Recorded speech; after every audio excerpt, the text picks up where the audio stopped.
Bonne journée les pirates, j'espère que vous allez bien, j'espère que ça résonne en vous. Oui, pourquoi ça résonne en nous? Parce que c'est la formation qui se termine demain sur la résonance.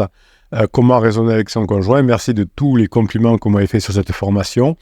J'espère qu'elle va vous aider à retrouver votre conjoint, à raisonner à nouveau avec votre conjoint en rentrant à nouveau sur la même longueur d'onde.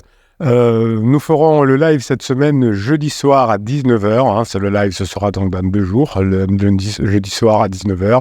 Et on va se régaler. On parlera déjà de la résonance et puis on parlera de l'art de poser des bonnes questions. Je vous laisse découvrir tout ça jeudi soir à 19h dans notre live. Aujourd'hui, je vais vous parler de l'être d'un adolescent. Alors, c'était Gretchen Smeister qui avait écrit ça, c'est une psychologue américaine, qui avait eu l'idée d'écrire de composer une lettre qui serait l'adolescent qui écrit à ses parents. Et en lisant cette lettre, il y a quelques années, elle m'était restée dans un coin de ma tête.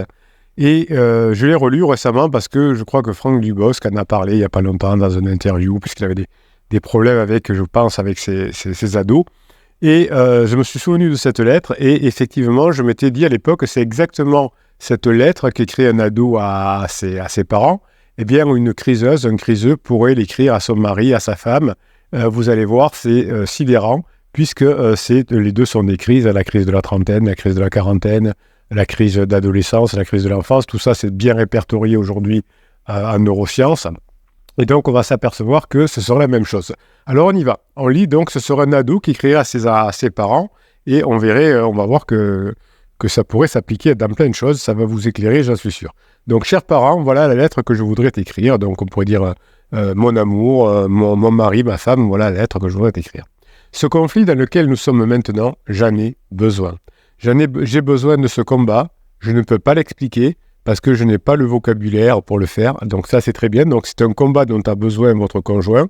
Ils ne s'en rendent pas compte, ils n'ont pas le vocabulaire. Là, dans la lettre, on présume que la personne sait qu'elle est en crise, votre conjoint ne le sait pas, ou le sait peut-être vers la fin de la phase d'épuisement parce qu'il ne peut plus lutter contre la réalité. Donc, je ne peux pas te l'expliquer parce que je n'ai pas le vocabulaire pour le faire et parce que de toute façon, ce que je dirai n'aura pas de sens. Mais j'ai besoin de ce combat désespérément. Oui, il a raison, cet adolescent, c'est qu'il a besoin de ce combat, non pas pour vous embêter, on ne peut pas dire que la personne est là pour vous embêter, que votre conjoint est là pour vous embêter, mais il ne peut pas faire autrement que d'avoir besoin d'un combat pour passer des caps, pour se construire, pour se définir et pour passer dans une nouvelle étape de sa vie. Comme l'ado va avoir besoin de passer de l'enfance à l'adolescence et à l'âge de jeune adulte, on va le dire comme ça, eh bien votre conjoint a besoin de quitter cette phase de sécurisation, de quitter cette phase de jeune adulte pour maintenant arriver dans la phase suivante, qui est la phase de maturité. Dans cette période de maturité qui correspondra évidemment, vous l'avez compris, à une nouvelle étape, celle de qui va permettre d'être dans cette grande intimité finalement et qui va bien nous aider à avancer.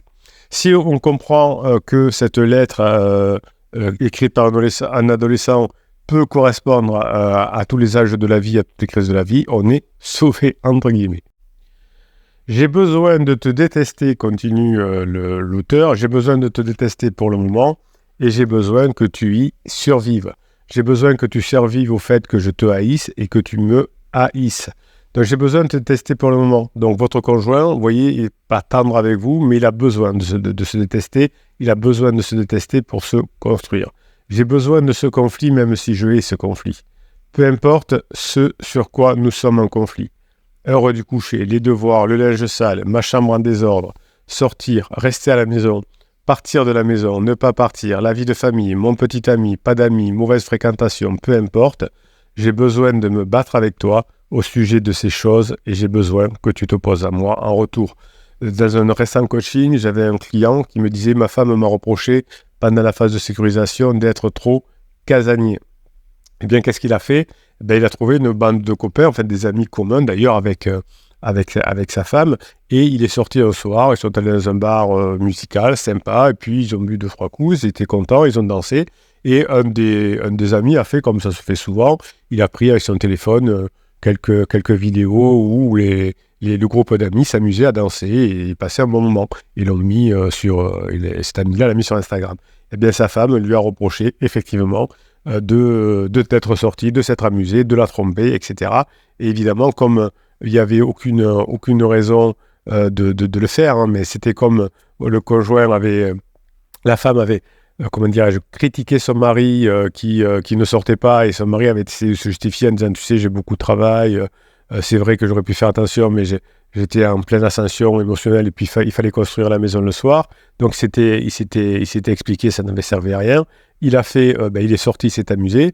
Et tout ce qu'il a pu dire pour se justifier, c'était qu'avec des copains, je voulais pas te tromper, je t'ai pas trompé, etc., n'a servi à rien. Donc il fallait juste s'opposer. J'ai désespérément besoin que tu tiennes l'autre extrémité de la corde. J'adore cette phrase. Hein, c'est vous qui tenez la corde, et votre conjoint a besoin de tirer sur la corde pour être en équilibre. Hein, si vous ne tenez pas la corde, il va tomber. Hein, c'est pour ça que vous aurez la phrase magique à la fin de la sécurisation, enfin de la crise. Votre conjoint vous dira heureusement que tu as été costaud, hein, que tu as tenu le bon bout de la corde. Et il ne vous le dit pas comme ça. Il dira heureusement que tu as été fort, sinon je ne sais pas où je serai aujourd'hui. J'ai besoin que tu t'y accroches fermement pendant que je tire de mon côté, que je tente de trouver des appuis dans ce nouveau monde auquel je sens que j'appartiens. Donc par l'opposition, votre conjoint tient debout, hein, et ne sombre pas. Donc c'est grâce à vous que vous allez pouvoir passer de l'autre côté de la bonne wave, hein. Vous allez passer dans la phase 4 de la grande intimité. Avant, je savais qui j'étais, qui tu étais, qui nous étions, mais maintenant, je ne sais plus. Donc là, c'était avant, j'étais un enfant, vous étiez mes parents, on faisait une famille. Et puis maintenant, c'était avant, je savais qui j'étais, ta femme, ton mari. Je savais qui tu étais, mon mari, ma femme, et nous savions qui nous étions, une famille. Maintenant, je ne sais plus. Donc, c'est pas perdu, vous voyez, hein, là, cette lettre est merveilleuse, elle est écrite par un psy en se mettant dans la peau d'un adolescent, mais ça pourrait être votre criseux qui l'écrit.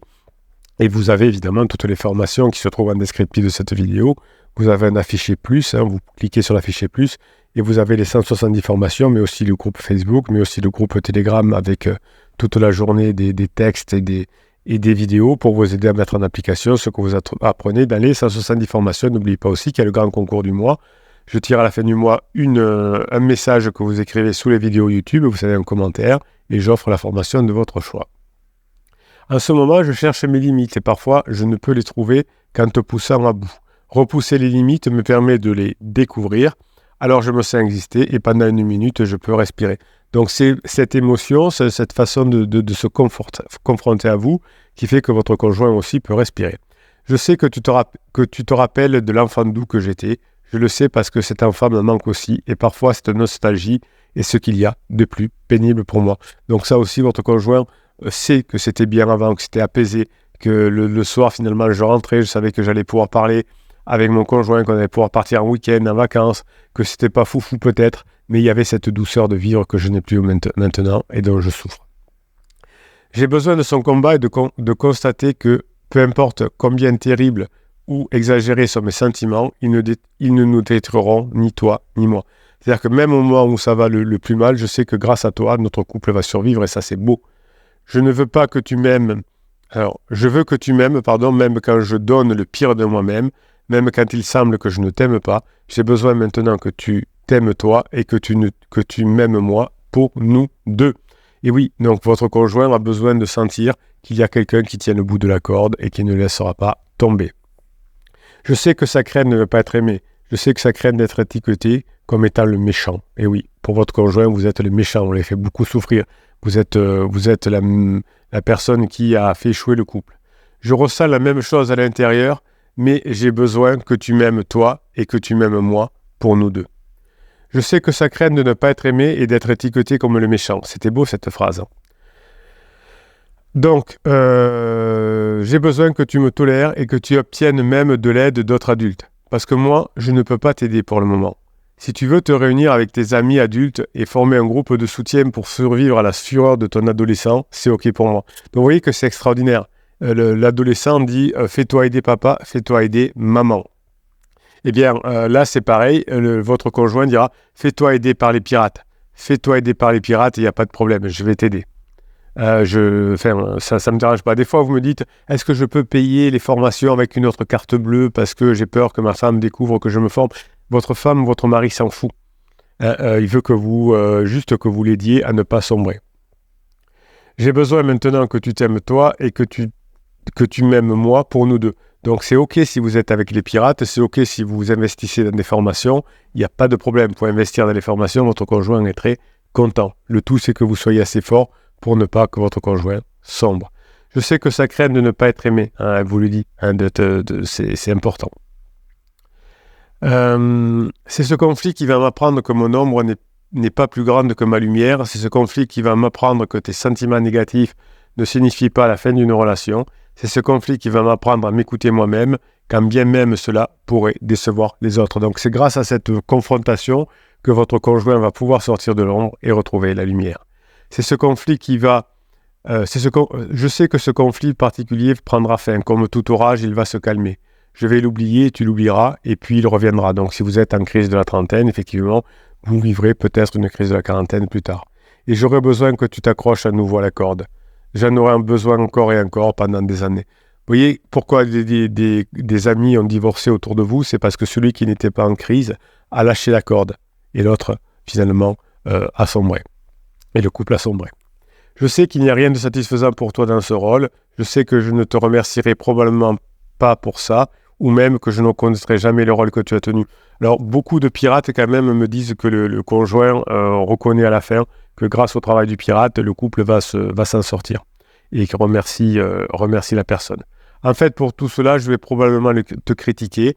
Il semblera que rien de ce que tu ne fais ne soit jamais assez et que pourtant, je m'appuie entièrement sur ta capacité à rester dans ce conflit. Peu importe à quel point je m'oppose, peu importe combien je boude, peu importe à quel point je m'enferme dans le silence. Oui, vous voyez que l'ado reconnaît, hein, comme votre conjoint sait que ce qu'il fait n'est pas bien, mais qu'il a besoin de vous pour y arriver. S'il te plaît, accroche-toi à l'autre extrémité de la corde et sache que tu fais actuellement le travail le plus important que quelqu'un puisse faire pour moi en ce moment. C'est beau ça. Donc tout ce que vous faites là, de vous former, d'apprendre, de mettre en application, d'aider les autres pirates, eh bien c'est le travail le plus important que vous faites pour sauver votre conjoint, sans critiquer, en faisant le gros dos, en apprenant la philosophie, en apprenant les neurosciences. Eh bien oui, vous allez sauver votre couple et c'est le travail le plus important que vous faites pour vos enfants aussi, qui grâce à votre travail n'auront pas besoin de partir une semaine sur deux chez papa ou chez maman.